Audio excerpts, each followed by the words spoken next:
right, welcome to our Art 6 notes. We are going to start with our Project 1 notes on line and value. So you should have gotten your paper that has all the cutouts for value. Line we're actually going to draw in our interactive notebook. So if you flip to the first page, it says line.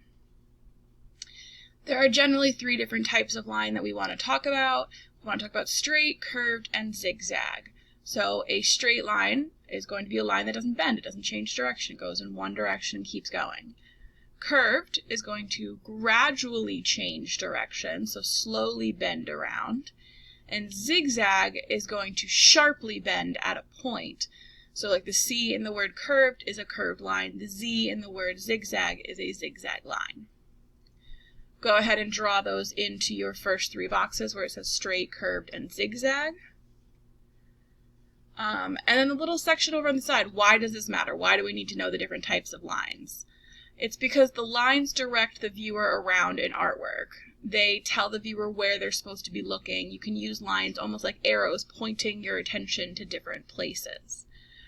Go ahead and pause me while you write that down. Unpause me when you're ready for the next slide.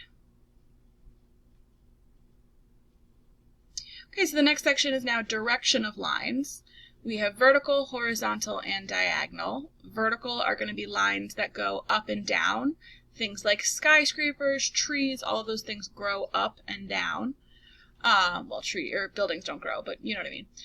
Horizontal is going to be side to side, like left to right or right to left. These are going to be like the horizon line. And then diagonal is going to be anything that isn't a vertical or a horizontal. So you're going to have all of these different angles in between that are all diagonal lines.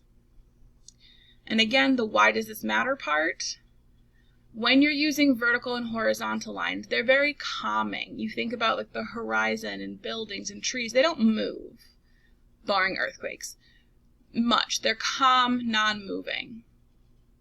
Diagonal lines, however, that's like climbing up hills and rolling down mountains, and those tend to create action and movement. So if you want a picture to be very calm and relaxed, you're going to use more horizontal and vertical lines. If you want to have more action and animation and energy in your artwork, you're going to want to use more diagonal lines. Again, pause me while you finish writing that into the box, and pause me when you're ready for combining lines. Combining lines. Parallel lines are just two lines that go in the same direction. They never get closer or farther away. Perpendicular, on the other hand, are lines that intersect, but they have to meet at a 90-degree angle. It doesn't have to be a vertical and a horizontal, but it does have to meet at that 90 degrees. And the reason that this is important is because parallel lines create unity, and we will talk about that more later in the year. And perpendicular lines create contrast. So parallel, they're all the same, so they look united. Perpendicular, they're opposites, so they create contrast.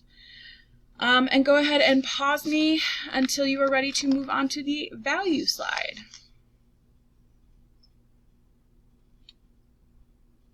Okay, so value is not how much something is worth.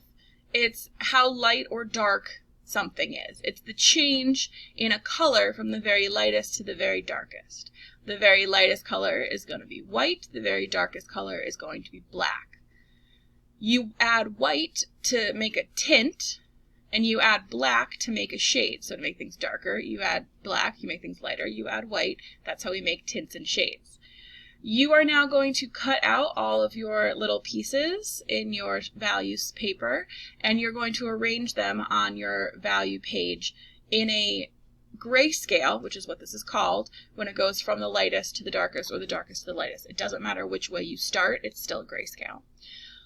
When you are cutting out these, neatness doesn't count. It's okay if you don't do the exact curve. Like, you just need to have the values and then paste them on. So like, it's okay if instead of having a rounded rectangle, you make it just a rectangle. But go ahead and cut all of your pieces out and add them like this, and that is the end of our notes for this project.